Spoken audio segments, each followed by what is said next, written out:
Hello and welcome. Property गुरु में आपका एक बार फिर स्वागत है। आपके साथ मैं हूं विपिन भट्ट और हमेशा की तरह हम आज भी आपको इस शो में देंगे प्रॉपर्टी बाजार की जानकारी, जहां पर हम आपको बताएंगे प्रॉपर्टी बाजार का ताजा हाल, साथ ही लेंगे आपके सवाल। और आज आपके सवालों के जवाब देने के लिए हमारे साथ मौजूद हैं JLL के नेशनल डायरेक्टर मोहम्मद असलम साहब। असलम साहब, बहुत स्वागत है आपका प्रॉपर्टी गुरु में।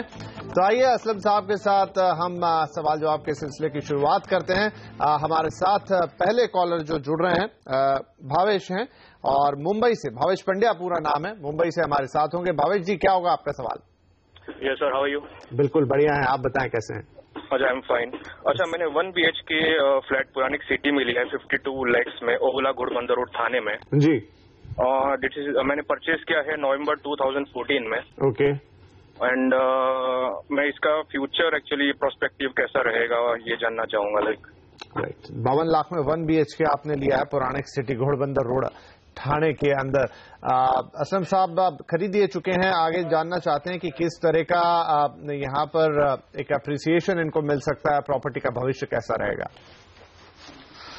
देखिए, थाने एज अ ओवरऑल हम लोग उसे ट्विन सिटी कहते हैं मुंबई की, और उसमें जो डेवलपमेंट हुआ है वो सभी ने देखा है। इंफ्रास्ट्रक्चर वाइज लीजिए या कमर्शियली या सोशली, सिटी काफी अच्छी तरह डेवलप हुई है। और उसका जो ये लोकेशन है घोड़बंदर रोड, वो तो काफी अच्छी तरह डेवलप हुआ है, बिकॉज उसको काफी प्लानिंग के साथ डेवलप किया गया है।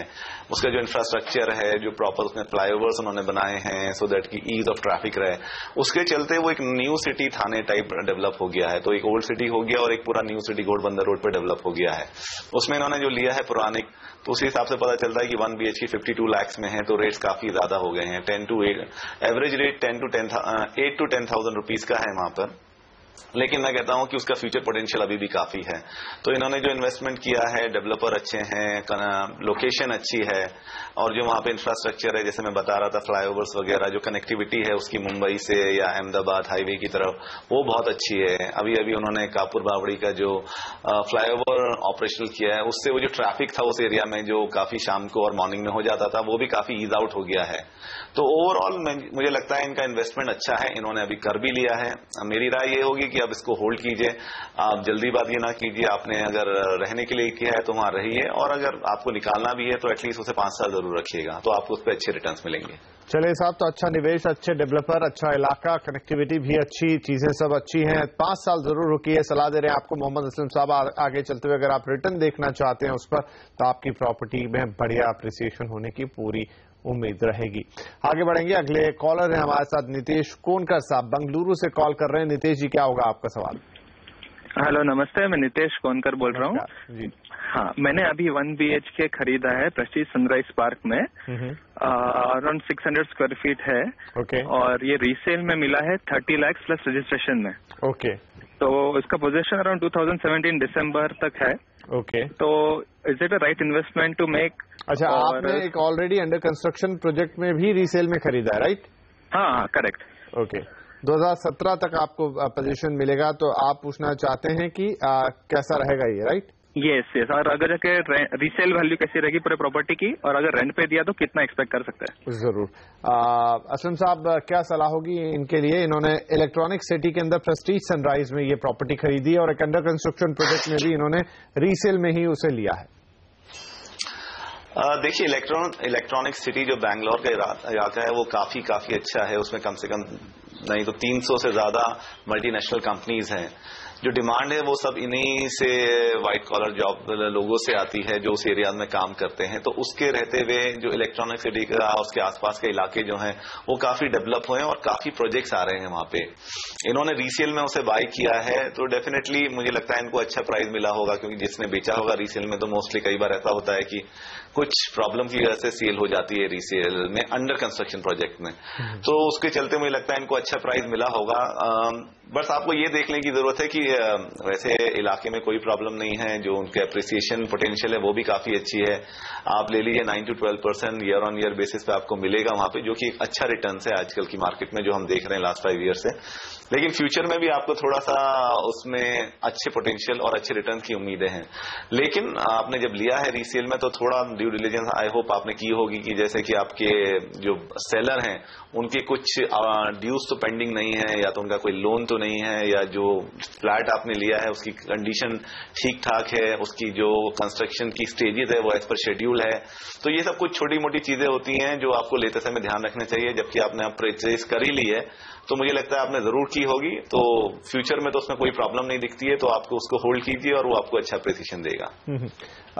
चूंकि जिक्र आ गया है यहाँ पर असलम साहब, तो थोड़ा बातचीत करना चाहूंगा कि ये जो इलेक्ट्रॉनिक सिटी का जो इलाका है, ऐसे तो बहुत अच्छी बात है, काफी ऑफिस से उधर कनेक्टिविटी भी अब बेहतर होती जा रही है, आउटर रिंग रोड से सटा हुआ इलाका है, लेकिन हैबिटेबिलिटी के लिहाज से देखें तो अभी थोड़ा मेन बेंगलुरु से बाहर है। एक समय में जो व्हाइट फील्ड्स होते थे वो भी लगभग ऐसे ही थे, तो आपको लगता है भविष्य में ये भी एक तरह का व्हाइट फील्ड की तरह इलाका उभरेगा? बिल्कुल, देखिए वहां पे जो आपका जो ये इकोनॉमिक ड्राइवर्स हैं वो तो ऑलरेडी स्टैब्लिश्ड हैं। तो जैसे मैंने बोला ऑलरेडी वहां मोर देन 300 मल्टीनेशनल कंपनीज हैं जो ऑपरेशनल हैं, तो उनके जो अभी आने जाने का है और जो उसके लिए जो उनके रोड्स हैं, जो रिंग रोड है, जो कनेक्टिविटी है, मेट्रोज है, वो सब इन प्लेस है और उस पर गवर्नमेंट और भी काम कर रही है। तो फ्यूचर में उस एरिया को और डेवलप करा जा रहा है। हम लोग बैंगलोर की जो ट्रैफिक प्रॉब्लम है वो हम सभी जानते हैं, तो उसके लिए गवर्नमेंट काम कर ही रही है और फ्यूचर में भी उसका जो डेवलपमेंट होगा उसमें जो सोशल इंफ्रास्ट्रक्चर की आप बात कर रहे हैं वो डेफिनेटली आएगा ही आएगा। तो पोटेंशियल वाइज उसका अच्छा है और रियल एस्टेट इन्वेस्टमेंट में जब भी कोई जाता है तो हम लोग हमेशा एडवाइस करते हैं कि 5 साल मिनिमम आपको रखना चाहिए। तो अगर उनका होराइजन यही है तो 5 साल में तो आप देखिएगा इलेक्ट्रॉनिक सिटी का पूरा नक्शा ही बदल जाएगा। जरूर। तो इलेक्ट्रॉनिक सिटी में ये निवेश आपका काफी अच्छा रहेगा, तो इत्मीनान रखिए और इस निवेश के साथ आगे जरूर बढ़िए। अब एक ईमेल है हमारे साथ सचिन कुलक्षेत्र साहब की और ये पूछना चाहते हैं कि फरीदाबाद में सबवेंशन स्कीम में एक 2 BHK फ्लैट लिया है, पोजीशन 2016 तक मिलेगा, तो क्या इस निवेश में पोजीशन तक बने रहें या बेचकर नोएडा में फिर से री इन्वेस्टमेंट करें? तो एक तो बात हो गई यहाँ पर फरीदाबाद के मार्केट की कि वहां रहना चाहिए नहीं, क्योंकि काफी सवाल आते हैं हमारे पास फरीदाबाद में मकान रखे बेच दें, एप्रिसिएशन नहीं हो रहा। दूसरा है कि सबवेंशन स्कीम की बात कर रहे हैं कि उसमें इन्होंने लिया है, क्या सलाह होगी इनके लिए? देखिए फरीदाबाद का मार्केट जो है वो बिल्कुल हम लोगों का एक्सपेक्टेशंस काफी था, क्योंकि जो पूरा एक डेवलपमेंट एक लहर आई थी जो पूरा एनसीआर के लिए, उसमें गुड़गांव ने काफी तरक्की की और बाकी नोएडा एक्सटेंशन, ग्रेटर नोएडा ने भी काफी तरक्की की, लेकिन फॉर सम रीजन फरीदाबाद वहां तक उसको जो पूरा उसको मिलना चाहिए था ड्यू वो नहीं मिला है। बल्कि फरीदाबाद में अच्छे प्रोजेक्ट्स हैं, अच्छी तरह प्लान है, अच्छे काफी डेवलपर्स हैं और आपको बहुत ही अफोर्डेबल प्राइजेस में, आई थिंक काफी दिनों से वो अफोर्डेबल ही चल रहे हैं। तो उसमें जो अप्रिसिएशन है वो आपका कहना ठीक है कि बड़ा नहीं है। तो उसके काफी रीजन हो सकते हैं कि अभी भी नोएडा और ग्रेटर नोएडा लोगों को ज्यादा लुभाते हैं क्योंकि उनकी कनेक्टिविटी बेटर है दिल्ली और दूसरे इलाकों से। तो आई थिंक उसको चलते और फरीदाबाद में अभी इतने इकोनॉमिक ड्राइवर्स भी सेटअप नहीं हुए जो कि नोएडा और गुड़गांव में हैं। तो मेरे ख्याल से वो एक बड़ा रीजन है कि जिसकी वजह से फरीदाबाद में जो अप्रिसिएशन आना था वो नहीं आया है। लेकिन अगर आपको आपके इन्वेस्टमेंट के अच्छे प्राइस मिल रहे हैं तो डेफिनेटली आज की डेट में तो मैं ये एडवाइस करूंगा कि आपको दूसरी जगह नोएडा या ग्रेटर नोएडा या नोएडा एक्सटेंशन में आपको मिल जाएगा अच्छा, जहां पे आपका अप्रिसिएशन फास्टर होगा। दूसरी बात जो आपने बोली है सबवेंशन की, वो स्कीम्स अच्छे होते हैं, काफी लुभावने होते हैं और उसमें विन विन सिचुएशन होती है डेवलपर और बायर के लिए। लेकिन उसमें जो सबसे बड़ा प्रॉब्लम यही है कि अगर कुछ हो गया तो डिले हुआ तो क्या होगा। तो इसमें जो ये अगर है ये बहुत बड़ी बात है, क्योंकि उसमें अगर के बाद सारी प्रॉब्लम्स मोस्टली कंज्यूमर्स के ऊपर ही आती है, मतलब बायर पे, यानी कि आपके ऊपर ही आएगी। क्योंकि मान लीजिए अगर आपके डेवलपर ने बोला है कि सबवेंशन स्कीम आपकी 2 साल की है, तो आपने वो क्लियर किया है यानी कि पोजीशन तक है या पोजीशन से पहले है। मान लीजिए पोजीशन से पहले है और उसने प्रोजेक्ट डिले कर दिया है, तो आपका जो 80% लोन मोस्टली लेते हैं लोग, पूरा का पूरा, चाहे आपको पोजीशन मिली है या नहीं मिली है और आपका प्रोजेक्ट की कोई भी स्टेज हो, मोस्टली डेवलपर 80% सबवेंशन उठा लेते हैं, लोन ले लेते हैं, उसकी ईएमआई आपके ऊपर आ जाएगी। और अगर कोई बायर है जो रेंटल भी दे रहा है और सबवेंशन स्कीम का ईएमआई भी भरेगा, उसके लिए बहुत प्रॉब्लम हो जाती है। दूसरा बहुत बड़ा प्रॉब्लम है कि कल उठ के कुछ भी होता है, किसी भी वजह से प्रोजेक्ट स्टॉल हो जाता है या कुछ भी होता है, तो जो बिल्डर है उसको उस पर कोई प्रॉब्लम नहीं होती है, मोस्टली वो बायर्स की होती है, क्योंकि जो एग्रीमेंट है, जो लोन एग्रीमेंट है, वो आपके साथ साइन हुआ है। तो ईएमआई आपको भरनी है, बैंकर्स आकर आपसे पूछेंगे कि आप हमारा ईएमआई भरिए, जबकि आपको पोजीशन नहीं मिला होता। और यही सब चीजें होती हैं कि आपको थोड़ा सा ध्यान रखना चाहिए कि आप जब ले रहे हैं तो किसी ऐसे डेवलपर के साथ लीजिए सबवेंशन स्कीम, जहां पर, ये मैं जनरली बोल रहा हूं, मैं पर्टिकुलर आपके लिए नहीं बोल रहा हूं जो आपने क्वेश्चन किया है, पर जनरली आपको ऐसा देखना चाहिए कि जिनका ट्रैक रिकॉर्ड अच्छा है और जिन्होंने पास में डिलीवर किया इस तरह की स्कीम में, आपको मोस्टली उनके साथ जाना चाहिए। चलिए, तो ये बात हो गई फरीदाबाद के मार्केट सबवेंशन स्कीम पर, और यहाँ फिलहाल वक्त हो रहा है एक छोटे से ब्रेक का, लेकिन ब्रेक पर जाएं उससे पहले देखते हैं आपके घर के लिए doctor Fixit water proofing tips.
Welcome back. आप देख रहे हैं प्रॉपर्टी गुरु। आपके सवालों के जवाब देने के लिए हमारे साथ बने हुए हैं जेएलएल के नेशनल डायरेक्टर मोहम्मद असलम साहब। तो आइए उनके साथ सवाल जवाब के सिलसिले को हम आगे बढ़ाते हैं। हमारे अगले कॉलर हैं योगेंद्र कुमार, दिल्ली से कॉल कर रहे हैं, पूछना चाहते हैं सवाल। तो योगेंद्र साहब, क्या होगा आपका सवाल?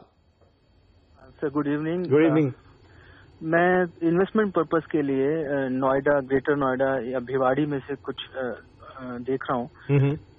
नोएडा एंड ग्रेटर नोएडा में मैंने कुछ प्रोजेक्ट देखे हैं, अंशल शरीन and Oasis Venetia heights. Then Noida extension में ग्रेटर नोएडा वेस्ट में मैंने देखा है आम्रपाली का कोर्ट यार्ड, O2 वैली। तो मेरा क्वेश्चन, एंड भिवाड़ी में भी मैंने 2-3 प्रोजेक्ट देखे हैं। तो मेरा क्वेश्चन ये था कि इन तीनों में से सबसे ज्यादा सेफ कौन सा रहेगा इन्वेस्टमेंट पर्पस से, एंड जो प्रॉपर्टी एप्रिसिएशन है उसके मुताबिक सबसे अच्छी तो आपने ग्रेटर नोएडा ये दोनों इलाके तो एक तरफ है, लेकिन भिवाड़ी की बात करते हैं तो ये बहुत अलग इलाका हो जाता है गुड़गांव से आगे निकलकर। तो कोई खास कारण भिवाड़ी को साथ में लेने का, या ये आप बजट के हिसाब से आपको जो इलाके मिल रहे हैं उस हिसाब से आपका सिलेक्शन है? बजट के हिसाब से मेरा सिलेक्शन है, और मुझे कुछ रिकमेंडेशंस मिले कि वहाँ भिवाड़ी के लिए इंडस्ट्रियल एरिया डेवलप हो रहा है, वहाँ पर बहुत सारे इंडस्ट्रीज जा रहे हैं।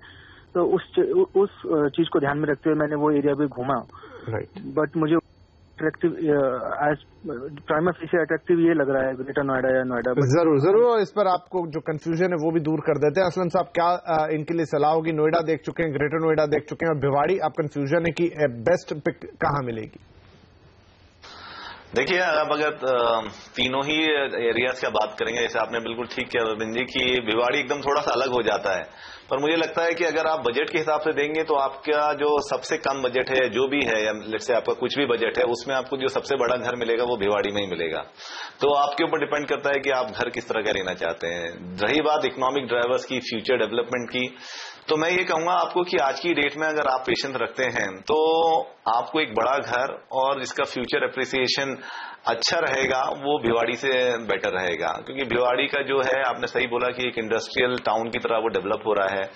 जो डेवलपमेंट हम लोग नोएडा, ग्रेटर नोएडा में देख चुके हैं वो फ्यूचर में अब इधर आने वाला है। लेकिन उधर ये है कि पेशेंस गेम है, क्योंकि नोएडा और ग्रेटर नोएडा कुछ हद तक एक डेवलप मार्केट हो चुकी हैं, उसमें काफी इकोनॉमिक ड्राइवर्स हैं और उसमें जो सोशल इंफ्रास्ट्रक्चर है वो इन प्लेस है। बाकी आपकी रोड कनेक्टिविटी, बाकी कनेक्टिविटी टू दिल्ली या दूसरे पार्ट्स यूपी और हरियाणा से जो आपकी कनेक्टिविटी है वो बेटर है, लेकिन वहां उसी हिसाब से आपके प्राइजेस भी बढ़ गए हैं। तो ओवरऑल अगर आप देखेंगे तो इन तीनों एरिया में विद योर बजट, बड़ा घर और जिसका future potential in terms of appreciation, अगर आप ज्यादा दिन तक रुकने के लिए रेडी हैं, वो भिवाड़ी है।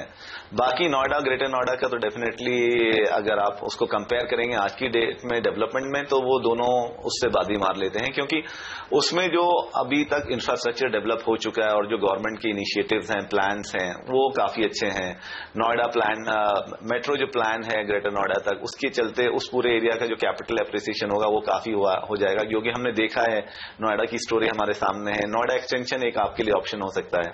तो ओवरऑल मेरे सलाह सलाह में तो यही है कि यहाँ पे डिसीजन आपको ये लेना है कि आपको कम बजट में बड़ा घर लेके और फ्यूचर में अगर आप उसको रुक सकते हैं तो आपको क्या लेना चाहिए। भिवाड़ी के पोटेंशियल काफी अच्छा है इन टर्म्स ऑफ, लेकिन नोएडा, ग्रेटर नोएडा, नोएडा एक्सटेंशन इनका भी बहुत अच्छा है, लेकिन जो आपको कम इन्वेस्टमेंट करके ज्यादा रिटर्न्स आएगा वो भिवाड़ी रहेगा। चलिए साहब, तो ये आपके लिए सलाह हो गई।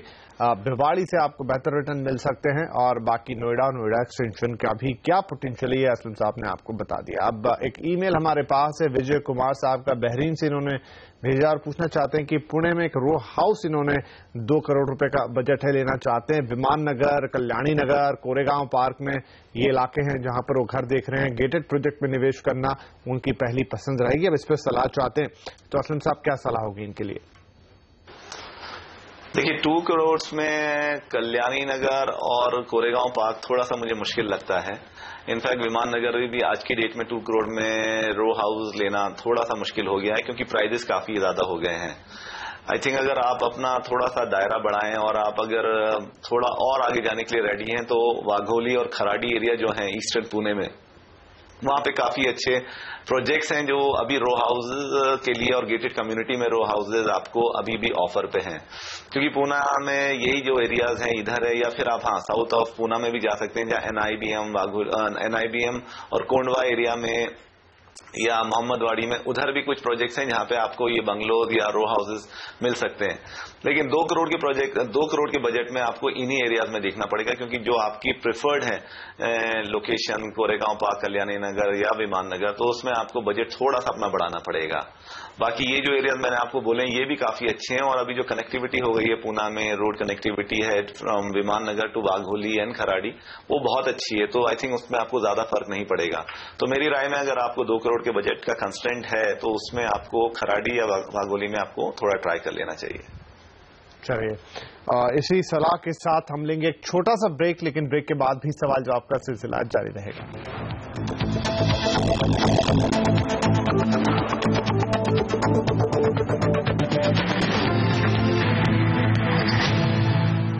Welcome back. आप देख रहे हैं प्रॉपर्टी गुरु और आपके सवालों के जवाब देने के लिए हमारे साथ बने हुए हैं जेएलएल के नेशनल डायरेक्टर मोहम्मद असलम साहब। आगे बढ़ेंगे, अगले कॉलर हमारे साथ हैं यहाँ पर जिग्नेश जोशी अहमदाबाद से कॉल कर रहे हैं। जिग्नेश जी, क्या होगा आपका सवाल? हेलो, मैं जिग्नेश बात कर रहा हूँ अहमदाबाद से। हाँ जी। मुझे रेसिडेंशियल पर्पज के लिए 3 BHK फ्लैट चाहिए, एसजी हाईवे के सराउंडिंग में देख रहा हूँ। मेरा बजट है 40 to 45 लाख। ओके। तो मुझे ये जानना था कि मेरे बजट के अंदर मुझे कौन से एरिया में वहाँ पे मिल सकता है, और दूसरा कि मुझे रेडी टू मूव लेना चाहिए या फिर अंडर कंस्ट्रक्शन में कर सकता हूँ। एसजी हाईवे पे घर देख रहे हैं, रेडी टू मूव लें, अंडर कंस्ट्रक्शन, बजट आपके सामने 40 से 45 लाख। असलम जी, क्या सलाह होगी इनके लिए? देखिए अहमदाबाद का जो ये सरखेज गांधीनगर हाईवे है, ये एक्चुअली काफी प्रोमिनेंट एरिया बनना है in terms of residential development के लिए। काफी अच्छा एरिया बन गया है, क्योंकि इसकी कनेक्टिविटी जो दूसरे सेंटर है अहमदाबाद में उसमें काफी क्लोज है, और काफी मतलब उसमें रैपिड मूवमेंट होता है ट्रैफिक का, क्योंकि कनेक्टिविटी ऑफ रोड्स वगैरह काफी अच्छा है। ओवरऑल जो उसका कनेक्टिविटी है दूसरे जो उसमें सोशल इंफ्रास्ट्रक्चर है, हॉस्पिटल, एजुकेशन इंस्टीट्यूट्स, और जो एक चीज चाहिए होती है किसी भी एरिया को एक अच्छा बनाने के लिए, वो सारे के सारे इंग्रेडिएंट इसमें हैं। इनका बजट भी काफी सूटेबल है उस एरिया के लिए, क्योंकि वो जो एरिया में एवरेज रेट यही चल रहा है कि आपको 3 BHK इसमें मिल जाएगा। काफी डेवलपर्स वहां पे अपने प्रोजेक्ट लेकर आए हैं जो कि काफी मॉडर्न तरीके से बन रहे हैं, और मैं कहूंगा कि जो अहमदाबाद का एक ओवरऑल, इनफैक्ट गुजरात का ही आप समझ लीजिए कि जो ओवरऑल टाइम है वो एक अच्छा टाइम है कि जहां आपको जो भी अपना घर लेने की सोच रहे हैं, ये राइट टाइम है उसमें इन्वेस्ट करने के लिए, क्योंकि अभी जो हम आगे का मार्केट देख रहे हैं उसमें शायद प्राइजेस थोड़े से बढ़ जाएं। तो अगर आपने अपना मन बना ही लिया है तो उसमें आपको डेफिनेटली लेना चाहिए, क्योंकि आपको ऑप्शंस काफी मिल जाएंगे। अभी एक बार मार्केट दौड़ने लगेगा तो डेफिनेटली रेट बढ़ जाएंगे और जो अवेलेबिलिटी है वो भी कम हो जाती है। रही बात आपकी अंडर कंस्ट्रक्शन या रेडी टू मूव की लेने की है, वो तो दोनों डिपेंड करता है आपकी रिक्वायरमेंट के लिए। अगर आप जहां रह रहे हैं वहां से आप मूव कर सकते हैं तो डेफिनेट, और मूव करने के लिए सेल्फ यूज कर रहे हैं तो रेडी टू मूव से अच्छा ऑप्शन नहीं है। लेकिन आप अगर अंडर कंस्ट्रक्शन देख रहे हैं, क्योंकि उसमें फायदा यही है आपको कि आपकी जो इंस्टॉलमेंट है डेवलपर को, या आपने लोन लिया है या बैंक को, वो आपकी बहुत छोटे से धीरे धीरे आगे बढ़ती हैं।